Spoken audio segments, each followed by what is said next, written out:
La qualification, c'est le terme décisif qui va être imposé par la CGT à des employeurs contraints, des capitalistes contraints d'être employeurs, et qui ne voudront jamais accepter la qualification. La qualification, c'est tout à fait différent de la certification. Ce n'est pas le diplôme. Hein. Le diplôme, précisément, il atteste que nous savons faire tel travail concret. Nous savons être caristes, infirmières, etc., etc. Là, nous sommes dans le travail concret. Nous sommes dans la production de valeur d'usage. C'est la certification. Et ça, même s'il n'est pas enchanté de démocratiser les diplômes, le capital ne s'oppose pas du tout à ce que les personnes soient reconnues comme titulaires d'un diplôme. Le fait que les personnes ne soient pas étrangères au diplôme, au travail concret, attesté, à la capacité de travail concret attestée par un diplôme, le capital ne s'y oppose pas.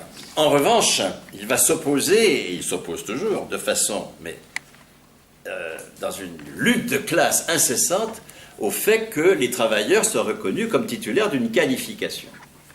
La qualification, c'est tout à fait autre chose que le diplôme. Ça renvoie, prenons la convention collective, on parlera ensuite de la fonction publique. Dans la convention collective, la qualification d'un poste, c'est pas du tout ce que fait concrètement la personne. On est à l'indice 575. On est étam. On est au Q3. Ça ne dit pas du tout ce qu'on fait. La qualification ne renvoie pas du tout au travail concret. La qualification est l'atteste de la contribution à une production de valeur économique, et non pas de valeur d'usage. Je dis valeur économique pour qu'on n'identifie pas la valeur économique à la valeur d'échange, qui est la forme capitaliste de la valeur économique. Donc, la convention collective classe les postes par niveau de qualification, et en face, elle met des salaires. Et le salaire, ce n'est pas du tout les besoins dont est porteuse la force de travail.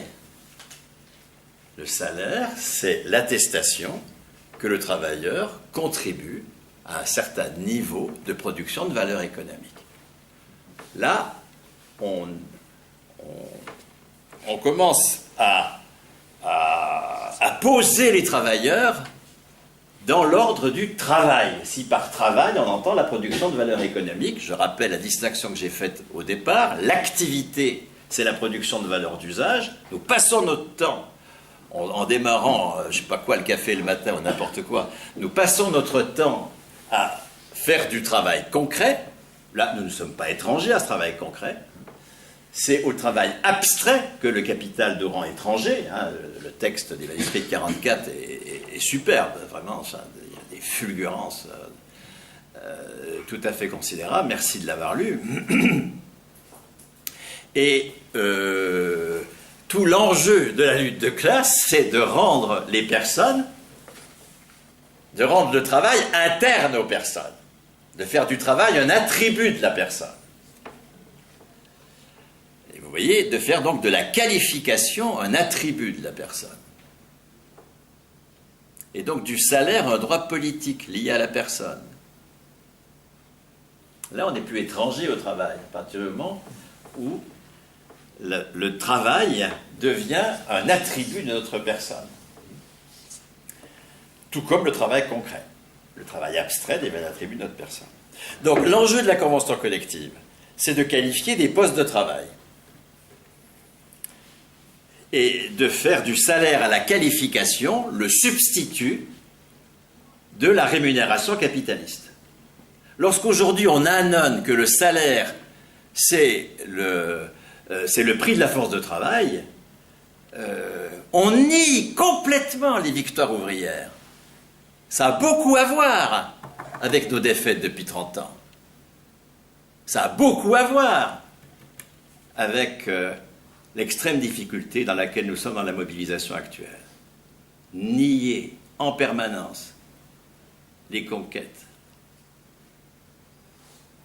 du coup, est incapable d'avoir des tremplins sur lesquels s'appuyer, et avoir une espèce de stratégie tous azimuts, avec des regroupements tous azimuts, où on ne sait plus où on en est. Et c'est là que nous en sommes.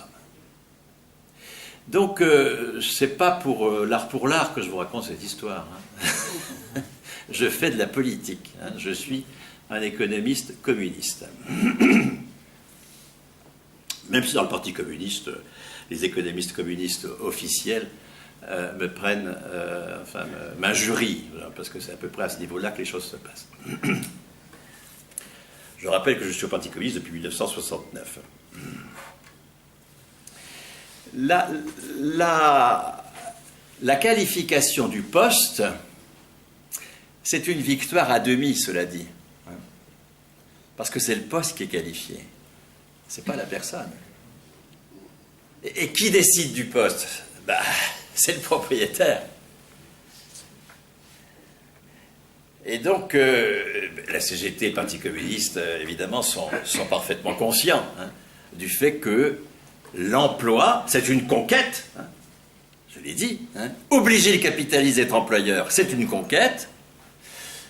Enrichir le poste de travail d'un niveau de qualification et imposer à l'employeur de respecter le salaire à la qualification, c'est une conquête, et c'est une conquête anthropologique, parce que nous ne sommes plus simplement dans l'ordre des besoins, nous ne sommes plus des mineurs économiques qui avons droit du pouvoir d'achat. On va laisser ça à Hamon, d'accord? Au revenu. Ce n'est pas du revenu qui est conquis au XXe siècle, c'est du salaire à la qualification. C'est-à-dire la reconnaissance que je contribue à la production de valeur, et que si une bataille politique est menée, et il l'a été, je suis légitime à revendiquer la souveraineté sur le travail. Je ne suis plus un mineur économique, un être de besoin à qui on jette du pouvoir d'achat, ou 800 balles automatiques.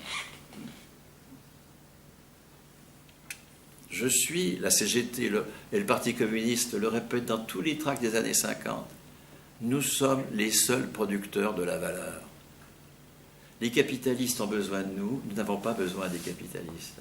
Des choses simples que nous avons complètement oubliées, que nous ne sommes plus sur ces terrains-là, nous avons social-démocratisé nos mouvements, mais quand on regarde la capacité dans laquelle a été le Parti communiste et la CGT de sortir les travailleurs de l'étrangeté vis-à-vis du travail, là on est admiratif, admiratif.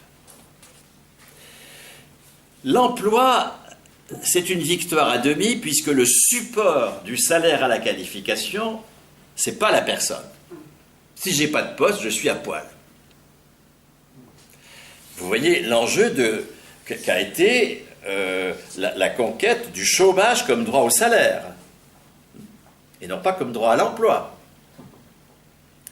Le chômage comme droit au salaire, tel qu'il se construit à partir de 1958, hors du régime général, hélas, mais enfin, sur des modalités proches du régime général, je vais y revenir, il déconnecte le droit au salaire du poste de travail. C'est extrêmement important de sortir de la définition du chômeur comme un privé d'emploi.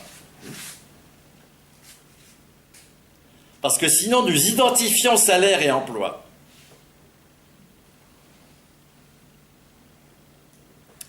Le chômeur, là aussi, c'est d'autres travaux qui l'ont... Les sociologues et économistes du travail font beaucoup de boulot utile, hein, hélas pas assez connu, mais beaucoup de travaux sont utiles. L'invention du chômage, hein, c'est le droit pour des gens sans emploi d'avoir du salaire. C'est ça l'invention du chômage. C'est pas le fait que des gens n'ont plus de boulot. Il y a beaucoup plus de gens au boulot aujourd'hui que dans les années 50. Oui, un test d'après vous, oui. Là encore, hein, notre défaite, notre défaitisme, notre difficulté de mobiliser, dans lequel nous sommes englués depuis 40 ans, ça a à voir avec l'idéologie, bien sûr, hein, et en particulier avec l'idéologie du plein emploi des années des 30 Glorieuses, qui est une vaste fumisterie. Hein. Si je prends le taux d'emploi, c'est au numérateur ceux qui ont un emploi, au dénominateur la population de référence. Si je prends le taux d'emploi des 20-60 ans, avant on est à l'école, après on est en retraite, le taux d'emploi des 20-60 ans, en prenant une année tout à fait emblématique des 30 Glorieuses, le recensement de 62, on est au cœur des 30 Glorieuses, le taux d'emploi des 20-60 ans, il est de combien d'après vous? Donnez-moi un chiffre. Le taux d'emploi, il est de 67%. Et le taux d'emploi des 20-60 ans aujourd'hui, où il y a au demeurant plus de gens à l'école après 20 ans qu'aujourd'hui que dans 62, il est de combien le taux d'emploi des 20-60 ans aujourd'hui, d'après vous? Ouais, il est de 76%. Donc on est passé des 2/3 aux 3/4. Donc l'invention du chômage, c'est pas le fait que les gens n'ont plus de boulot, c'est absolument faux. L'invention du chômage, c'est que ceux qui n'ont pas de boulot ont droit au salaire. C'est ça l'invention du chômage. C'est pour ça que vous allez avoir une telle haine de classe de la bourgeoisie capitaliste contre le droit au salaire pour les chômeurs. Les chômeurs, ils ont droit à l'emploi, ils n'ont pas droit au salaire.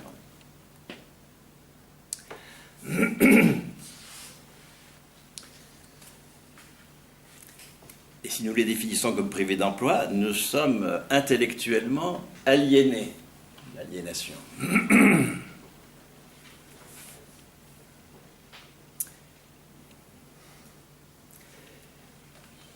Le régime général va être la façon dont, dans le privé, la CGT va faire sortir le salaire de l'emploi, pour attribuer le salaire à la personne et non pas au poste de travail. C'est ça l'enjeu, de nous sortir de l'extériorité vis-à-vis du travail. Il y a un deuxième enjeu qui est la propriété, hein, bien sûr, hein, que je ne traiterai pas, puisqu'on me dit que je suis bavard, il ne faut pas que je cause trop longtemps. Donc je causerai uniquement de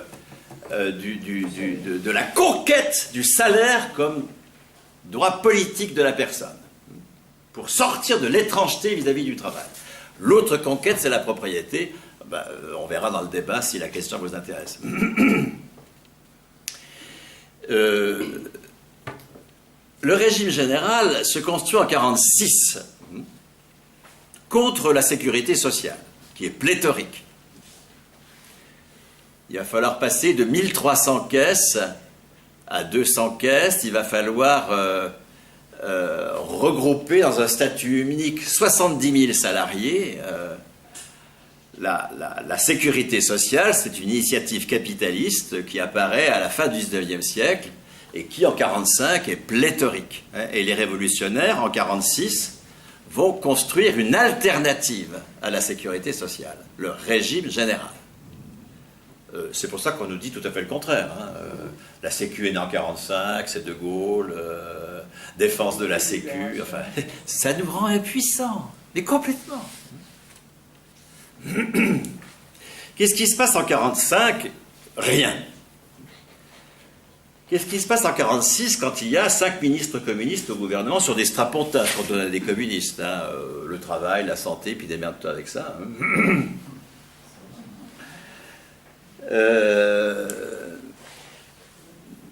Fenêtre de tir 1 an. Novembre 1945, novembre 1946, puisqu'en décembre 1946, Léon Blum, toujours lui évidemment, chasse les communistes du gouvernement. C'est tellement ridicule ce gouvernement SFI au monocolore que certains communistes seront rappelés en janvier 1947, mais pas tous. Marcel Paul n'est pas rappelé par exemple. Et puis ils sont politiquement morts. Croizat, il est politiquement mort en janvier 1947. Alors c'est en mai 1947 qu'ils sont éliminés définitivement du gouvernement. Mais vous voyez, une fenêtre de tir très courte.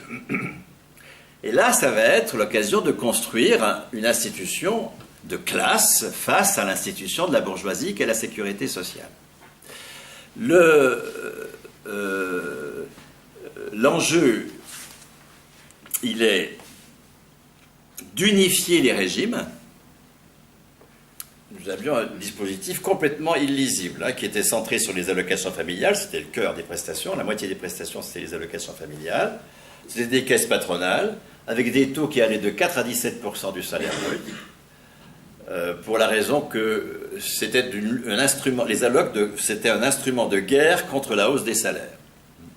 C'était très combattu par la CGTU. Hein. Et donc, plutôt que donc, les patrons, plutôt que pour répondre à une revendication de hausse des salaires, plutôt que d'accorder une augmentation générale, ce qui était la revendication de la CGT, centrait la hausse des salaires sur les seuls chargés de famille. Et pourquoi des taux qui allaient de 4 à 17 ? Ben, c'était fonction de la combativité dans les boîtes. Hein. Le légal, c'était de 1932, c'était 4% du salaire brut. Et puis, prenez les constats de fin d'occupation d'usine en 1936. Les salariés demandent 30%, ben ce sera 15% de hausse des salaires, et puis 15% de points de cotisation patronale aux allocations familiales. Ils demandent 10%, ben ce sera 5,5. Ils demandent 15%, ce sera 7,5, 7,5. En gros, on tranche en deux. Donc, dans les boîtes très combatives, on avait 17% de cotisation patronale aux allocations familiales. Dans les boîtes peu combatives, on avait 4%. C'était complètement illisible. C'était à l'initiative patronale. Nous sommes dans une logique capitaliste. La Sécu, c'est capitaliste. On ne le dira jamais assez. Je ne défends pas la Sécu. Je défends le régime général de sécurité sociale. Ça, c'est ce que Croizat va mettre en place. Croizat a donc affaire à des régimes complètement morcelés. 1300 caisses, de toutes sortes, des régimes de branches, d'entreprises, etc. Des régimes gérés par les compagnies d'assurance, c'est la couverture des accidents de travail et maladies professionnelles. Obligatoire depuis 1898. Quand on dit que la Sécu est née en 1945, c'est une ânerie. Depuis 1898, la couverture des AT-MP est obligatoire. La couverture santé-maladie est obligatoire depuis 1930. La couverture famille, c'est depuis le début, depuis la fin du 19e siècle. Donc nous avons une institution qui a à peu près une cinquantaine d'années d'âge, qui est capitaliste, qui est gérée, les assurances sociales de 1930, donc santé et vieillesse, c'est des gestions paritaires, c'est des caisses départementales. Paritaire, chacun sait que ça veut dire patronal, parce qu'il y a toujours un syndicat qui vote avec les patrons. Les allocations familiales qui sont le cœur, c'est uniquement des caisses patronales, donc là, il n'y a même pas à se poser la question. Les AT-MP, c'est les compagnies d'assurance. Dispersion du dispositif, dispersion des taux, gestion patronale ou quasi-patronale, nous sommes devant un salmigondi social que les révolutionnaires vont devoir trancher. Et il va y avoir des conflits considérables internes au Parti communiste, des conflits internes à la CGT.